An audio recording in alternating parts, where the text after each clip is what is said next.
ते सायलेंट मोडला केलंय ना. ब्रह्मानंदं परमसुखदं केवलं ज्ञानमूर्तिं द्वन्द्वातीतं गगनसदृशं तत्त्वमस्यादिलक्ष्यम् एकं नित्यं विमलमचलं सर्वधी साक्षिभूतं भावातीतं त्रिगुणरहितं सद्गुरुं तं नमामि. शाश्वत आणि सनातन गुरुपीठ भगवान दत्तात्रेयांचे सर्व पूर्णावतार माझे सद्गुरू डॉक्टर गुरुनाथ विश्वनाथ मुंगळे, आपण सर्वजण यांच्या चरणी सर्वप्रथम मी नतमस्तक. सद्गुरूंच्या सहवासात अनेक सिद्धांची संतांची चरित्र वाचण्यात आली, त्यांच्या रसाळ वाणीतून ऐकण्यात पण आली आणि मनावर एक कायमचा ठसा बसला. आणि तो ठसा एवढा प्रभावी होता की केव्हाही आचरण करताना, लौकिकात वागताना, उठताना, बसताना, बोलताना त्या चरित्रातले अनेक संदर्भ जगण्याचं बळही देऊन जायचे आणि जगणं शिकवायचे सुद्धा. त्यापैकी एक म्हणजे परमपूज्य टेंबेस्वामी महाराज. वाडीला गेलं की टेंबेस्वामी महाराज, नारायण स्वामी, रामचंद्र योगी या सगळ्यांच्या चरित्राचं रसाळ गुणगान सद्गुरू करायचे आणि ऐकताना मन तल्लीन होऊन जायचं. भक्त कसा असतो याचा जणू तो एक सुंदर असा एक उदाहरणच होती ती.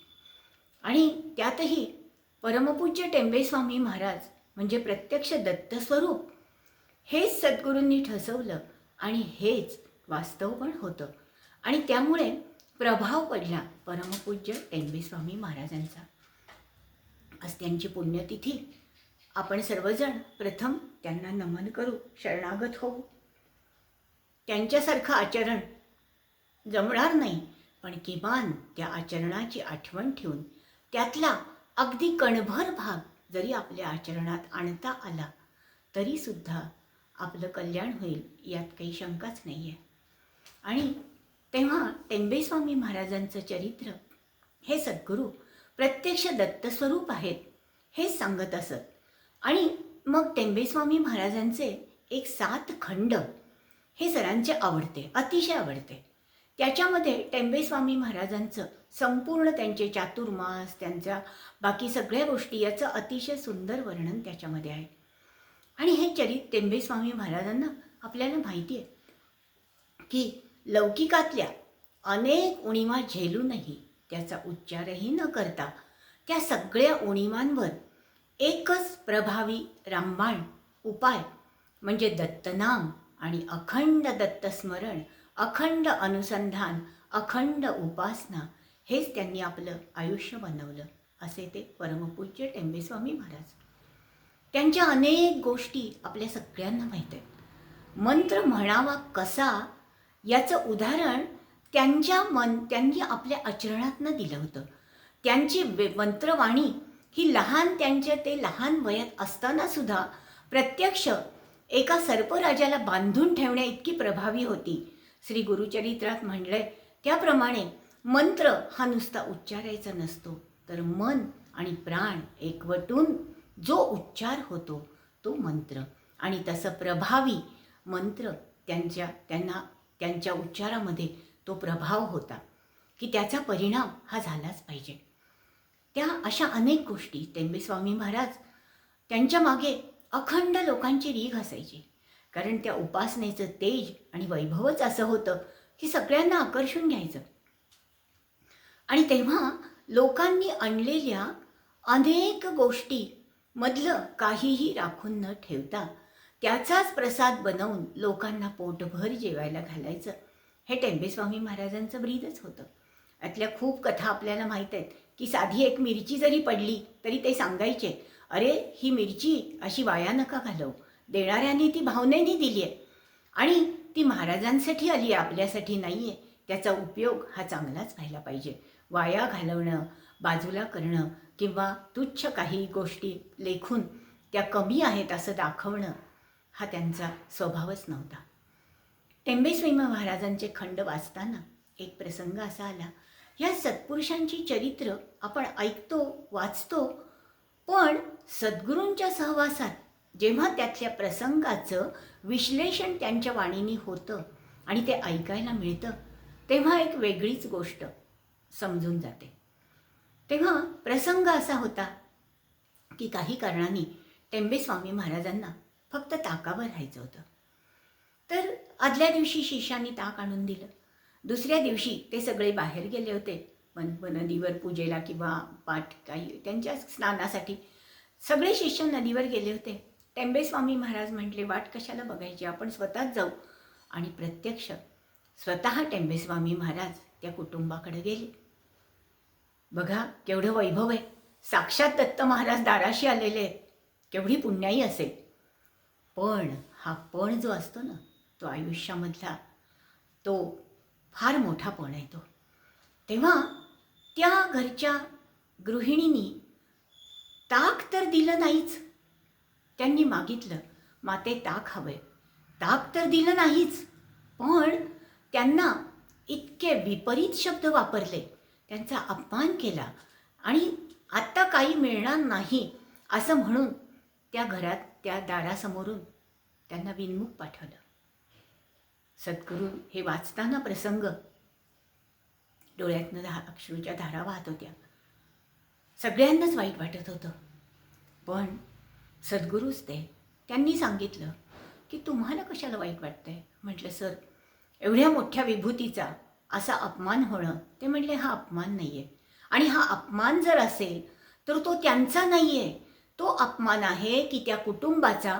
कारण साक्षात परब्रह्म दाराशी आलं, प्रारब्ध उजळून निघायची वेळ आली, कर्म संपायची वेळ आली, सत्कर्माच्या कुठल्या तरी मागच्या पुण्याईनी ते प्रत्यक्ष दत्त महाराज दाराशी आले. पण त्या कुटुंबाचा उद्धार होणं हे त्या प्रारब्धात नव्हतं. देवानी दिलं तरी आपली झोळी फाटकी असते, हे तर सर्वश्रुतच आहे. आणि त्याच न्यायाने ते थोड्याशा गोष्टींनी एक छोटी गोष्ट देऊन आपलं अख्खं आयुष्य आणि पिढ्यानपिढ्या उजळून जायचं भाग्य त्या कुटुंबाच्या नशिबात लिहिलंच नव्हतं. त्याला ते तरी काय करणार. विनाशकाले विपरीत बुद्धी, तशी त्या गृहिणीला त्यावेळी बुद्धी झाली आणि तिनं ते परब्रह्म विनमुख पाठवलं. याच्यामध्ये टेंबेस्वामी महाराजांचं काही अडलं नाही. कारण दत्त महाराजांच्या उपासनेत अशी ताकद असते की पाणी न पिताही तहान भागवता येते, अन्न न खाताही तृप्तीचा ढेकर देता येतो. कारण ही योगचर्या आहे. तिथं काही बिघडलं नाही, पण तरीसुद्धा अवतार होता मानुषी तयापरी रहाटावे, म्हणून या देहाला लागणाऱ्या ज्या काही आवश्यक गोष्टी आहेत त्या त्यांनी घेतल्या.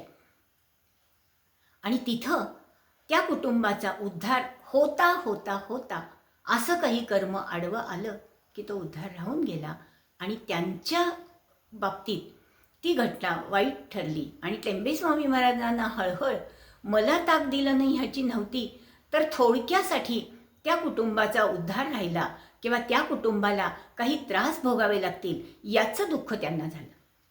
संतांचं असंच असतं. लौकिकातले मान अपमानाचे नियम, माझ्याच बाबतीत असं का, मलाच हे असं का झालं. आणि आपला सगळ्यात महत्त्वाचा प्रश्न म्हणजे मी इतकं करूनही माझ्या वाट्याला हे का आलं. हा आर्त भाव हा सत्पुरुषांच्यात नसतो. आणि हा आर्त भाव नसतो. फक्त देव माझा मी देवाचा हीच धारणा. आणि जे होतं ते त्याच्या इच्छेने होतं. देव देत होता पण त्यांनी घेतलं नाही याचं वाईट वाटलं, मला मिळालं नाही याचं वाईट नाही, त्यांना मिळालं नाही त्यांचं झालं नाही याचं दुःख. हा खूप मोठा फरक असतो. आणि या फरकाने टेंबेस्वामी महाराजांची चरित्र आणि त्यांचं आयुष्य हे अधिकच अलौकिक होत जातं. अशा अलौकिक गोष्टी ह्या आपल्या सद्गुरूंच्या सहवासात इतक्या ऐकायला मिळाल्या, इतक्या पाहायला मिळाल्या, इतक्या वाचायला मिळाल्या की त्या सगळ्यांनी विचार करण्याची एक पद्धतच बदलली. एक फार गंमतशीर गोष्ट ते सांगायचे की बाबाजी, लाहिरी माश्यांचं चरित्र, बाबाजी त्यांचे गुरु, आणि लाहिरी माश्यांच्या चरित्रात एक उल्लेख असा आहे की एक संत होते, त्यांनी सगळं सर्वस्व त्यागलं होतं आणि ते आपल्याच आनंदात बसलेले असायचे. लोक येतील त्यांच्या काही घेऊन यायचे गोष्टी, की त्यांचे काही व्यथा असायच्या, काही गोष्टी असायच्या, त्रास असायचे, हे आपले छान आनंदात बसायचे, त्यांच्या काय उपाय असेल तो सांगायचे, प्रसाद द्यायचे, पाठवून द्यायचे, आपल्या आनंदात मस्त असे ते होते. मग ते काही घ्यायचे नाही, कुणाकडनं काही घ्यायचे नाही, काही बाहेर खायचे नाही, प्यायचे नाही. आपल्या हाताने शिजवून जे काय असेल ते अन्न खायचं आणि आपल्या आनंदात राहायचं, कशाचाही संग्रह करायचा नाही. एकदा एका गृहस्थाने विचारलं की लोक येतात, संतांकडे येणारे सगळेच भक्त नसतात, सगळेच भाविक नसतात, हौसे नवसे गवसे, काही जण केवळ बघायसाठी येतात, काही जण कुतूहलाने येतात, काही जण खरं की खोटं हे पारखण्यासाठी येतात.